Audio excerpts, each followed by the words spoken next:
Hey guys, this is me Santosh. Welcome back to my YouTube channel Micro Sign. Okay, आजको यस भिडियोमा रहेर म तपाईलाई दराज नेपालमा दराज एप्लिकेसनमा कसरी आईडी क्रिएट गरेर अनलाइन शपिङ गर्न सकिन्छ सम्पूर्ण प्रोसेस देखाउन गइरहेको छु र तपाईलाई आईडी क्रिएट गरेर भेरिफाई गरेर चाहिँ अनलाइन शपिङ चाहिँ पर्चेस गरेर देखाउन गइरहेको छु। के कति लाग्छ प्रोसेसहरु तपाईलाई हेर्न नबिर्सिनु होला। यदि तपाईहरु पनि अनलाइन अफर लिन चाहनुहुन्छ या त अफलाइन र अनलाइन कम्प्यारिजन गरेर तपाईले बेस्ट प्राइस कहाँ पाउन सक्नुहुन्छ त्यो कम्प्यारिजन गरेर आफूले बाइ गर्न सक्नुहुन्छ र फाइनान्शियल पनि निकै सेभ गर्न सक्नुहुन्छ। यी सबै कुरा तपाईले हेर्न चाहनुहुन्छ भने हाम्रो भिडियोलाई स्किप नगरी अन्त्यसम्म हेर्नुपर्ने हुन्छ अनि मात्र तपाईले सम्पूर्ण प्रोसेस जान्न सक्नुहुनेछ।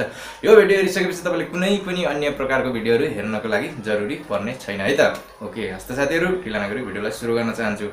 सबैभन्दा पहिला हामीले प्ले स्टोरमा गएर दराज एप्लिकेसनलाई ओपन गर्नुपर्ने हुन्छ। मेरो स्क्रिनमा साइडमा देख्दै हुनुहुन्छ होला मेरो दराज एप्लिकेसन म यहाँ मेरो प्ले स्टोर आइसकेको छ। म ओके, यहाँनिर देख्न सक्नुहुन्छ मेरो सेकेन्ड नम्बरमा फर्स्टमा छ अलिबाबा, सेकेन्डमा छ दराज। यदि अलिबाबाको पनि एकाउन्ट क्रिएट गरेर कसरी चाइनाबाट नेपालमा प्रडक्टहरु मगाउन सक्नुहुन्छ त्यो पनि भिडियो चाहनुहुन्छ भने डिस्क्रिप्सनमा या त कमेन्ट बक्समा गएर कमेन्ट गर्नु होला। म त्यसको पनि भिडियो बनाउँछु। यो दराज एप्लिकेसन रहेको छ, तपाईले यसले के गर्नुपर्ने हुन्छ भन्दाखेरि इन्स्टलेसन गर्नुपर्ने हुन्छ। मेरो अलरेडी इन्स्टल भएको कारणले गर्दा म ओपन गर्न गइरहेको छु। ओके, फाइनली यस्तो इन्टरफेस खुलेर आउँछ। अब भनेपछि यहाँनिर हाम्रो यहाँबाट तपाईले केही सामानहरु पनि हेर्न सक्नुहुनेछ, तर हामीले बाइ गर्न सकिँदैन। किन बाइ गर्नको लागि हामीलाई आईडी को आवश्यकता पर्दछ। आइडेन्टिटी त हर ठाउँमा जरुरी पर्छ नै। त्यसै अन्तर्गतमा म तपाईलाई चाहिँ कसरी चाहिँ गर्न सकिन्छ है चाहिँ सम्पूर्ण प्रोसेस देखाउन गइरहेको छु। र यहाँ तपाईले सबैभन्दा तल हेर्न सक्नुहुन्छ राइटमा एकाउन्ट भन्ने छ। यहाँनिर तपाईले एकाउन्टमा क्लिक गरिसकेपछि तपाईले लगइन अर साइन अप को अप्सन छ, यसलाई ट्याप गरिदिनु पर्ने हुन्छ। र तपाईले यहाँनिर इन्टर योर फोन नम्बरबाट पनि तपाईले गर्न सक्नुहुनेछ। र अर्को बेस्ट भन्नु मतलब तपाईले फेसबुक या गुगलबाट डाइरेक्ट तपाईले लगइन गरेर पनि गर्न सक्नुहुनेछ। म भनेपछि तपाईले फोन नम्बरबाट पनि गर्न सक्नुहुनेछ। यहाँनिर ट्याप गरिसकेपछि तपाईले यहाँनिर फोन नम्बर फिल गर्नुपर्ने हुन्छ। नेक्स्ट बटन गर्दै भेरिफाई गरेर गर्न सक्नुहुनेछ है त। तपाईले डाइरेक्ट यहाँ फेसबुकमा क्लिक गर्यो भने तपाईको फेसबुक लगइनबाट फेसबुकबाट यहाँनिर डाइरेक्ट लगइन हुनेछ है त।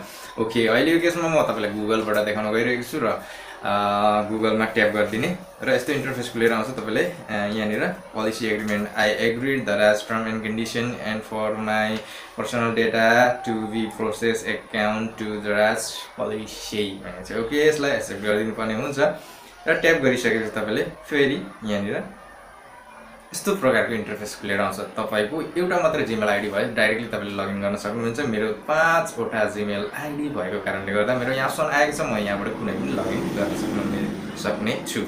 त्यसै अन्तर्गतमा म microtech278@gmail.com यो चाहिँ म यसलाई ट्याप गरिदिन्छु र मेरो यहाँबाट चाहिँ आईडी क्रिएट गर्न गइरहेको छु। र एउटा तपाईलाई नोट पनि छोड्न चाहन्छु, यदि मैले आजसम्म एप्रोक्स 300 भिडियो बनाएको छु, कुनै पनि क्वेरी छ भनेपछि तपाईले यो जिमेल आईडीबाट चाहिँ तपाईले क्वेरीज मलाई पुछ्न सक्नुहुनेछ र तपाईलाई चाहिने लिंकहरु पनि म त्यहाँबाट प्रोवाइड गराइदिनेछु है त। डेफिनेटली त्यो तपाईको लागि। ओके, अहिलेको केसमा म यसरी तपाईले फाइनली एकाउन्ट क्रिएट भइ नै सक्यो। यो भनेको तपाईले दराजमा एकाउन्ट क्रिएट भन्नुको मतलब तपाईले आँखा झिम्मिक्क गरेर आँखा खोल्दाखेरि तपाईको एकाउन्ट पनि क्रिएट भइसक्छ। अब फाइनली तपाईले परचेज गर्नको लागि केही डिटेलहरु पनि एड्रेसहरु पनि फिल गर्नुपर्ने हुन्छ, जुन चाहिँ डेलिभर गर्दाखेरि त्यो चाहिने छ। र तपाईले लगभग मोटामोटी एकाउन्ट क्रिएट गरिसक्नु भयो। अब भनेपछि तपाईले र अर्को केसमा तपाईले नाम एड्रेसहरु पनि फिल गर्नुपर्ने हुन्छ। त्यो चाहिँ तपाईले प्रोडक्ट डेलिभर गर्दाखेरि त्यो सबैको जरुरी पर्ने हुन्छ र तपाईले त्यो फिल गर्न पनि सक्नुहुन्छ। सबै टपमा एउटा सेटिङको आइकन छ, त्यसलाई ट्याप गरिसकेपछि एकाउन्ट इन्फर्मेसन भन्ने आउँछ या त बुक एड्रेस भन्ने आउँछ।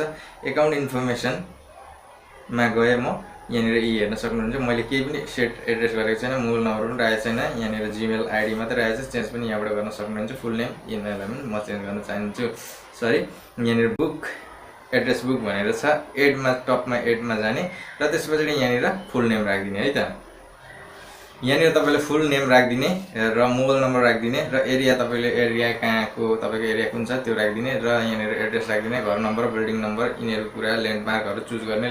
ल्यान्डमार्क तपाईको जहाँ तपाईले बस्नु भएको छ त्यसको ठुलो लोकेसन त्यो चाहिँ सबैलाई थाहा हुने या त गुगल म्यापमा सजिलै अवेलेबल हुने तरिकाको चाहिँ म्यापहरु तपाईले त्यहाँले सेट गर्ने राखिदिने। त्यसको नजिकमा के छ कहाँ छ तपाईको त्यहाँदेखि लेफ्ट राइट दायाँ बायाँ तलमाथि त्यो कुराहरु यहाँनिर फिल अप गरिदिने र एड्रेस लेभल अप्सनल छ, यो राख्नु जरुरी छैन। र डे 4 वर्ल्ड वाइड एड्रेस यो अटोमेटिक तपाईँको सेलेक्ट नगरी रिडाइरेक्ट हुनेछ। यदि अन गर्नुभयो भने डिफल्ट एरिया यिनीहरू कुरा जरुरी छैन, त्यो बेला तपाईँलाई त्यो चाहेअनुसार अनि सेभको बटनलाई प्रेस गरिदिने, त्यो फाइनल सेभ हुन्छ। ओके, यसरी तपाईँले चाहिँ दराजमा खाता सजिलोसँग 2 मिनेटमै खोल्न सक्नुहुनेछ। र कसरी पर्चेस गर्न सकिन्छ, कसरी मगाउन सकिन्छ र अफलाइन अनलाइन कसरी कम्प्यारिजन गर्न सकिन्छ र दराज मात्र नभएर अरू पनि अनलाइन सपिङहरूको आपसमा कम्पेयर गरेर कुनमा बेस्ट प्राइस र बेस्ट प्रोडक्ट पाइन्छ त्योहरू हामीले बाई गर्न सकिन्छ। अफलाइनमा कति फ्रडहरू हुनसक्छ, अनलाइनमा फ्रड हुनसक्छ, त्यो आपसमा कम्प्यारिजन गरेर बेस्ट रिजल्ट कहाँ आउँछ त्यो अनुसारले तपाईँले आफ्नो चाहेको अनुसारको प्रोडक्टहरू पर्चेस गरेर आफूले फाइनेन्सियल रूपमा पनि मजाले सेभ गर्न सक्नुहुन्छ। ओके, अर्को नेक्स्ट भिडियोमा चाहिँ म तपाईँहरूलाई कसरी चाहिँ दराजमा मगाउन सकिन्छ र म धेरै कुरा प्रोडक्टहरू तपाईँलाई मगाएर लाइभ डेमो पनि दिनेछु र एड्रेसहरू फिल गरेर कसरी घरसम्म लगाएर अनबक्सिङसम्मकै भिडियो बनाउने छु र हाम्रो च्यानलसँग जोडिनु चाहिँ नबिर्सिनु होला। यस्तो युजफुल र इन्ट्रेस्टिङ कन्टेन्टमा भिडियोहरू बारम्बार पाइरहनु हुनेछ आगामी दिनमा पनि। हाम्रो च्यानललाई सब्सक्राइब गर्न चाहिँ नबिर्सिनु होला।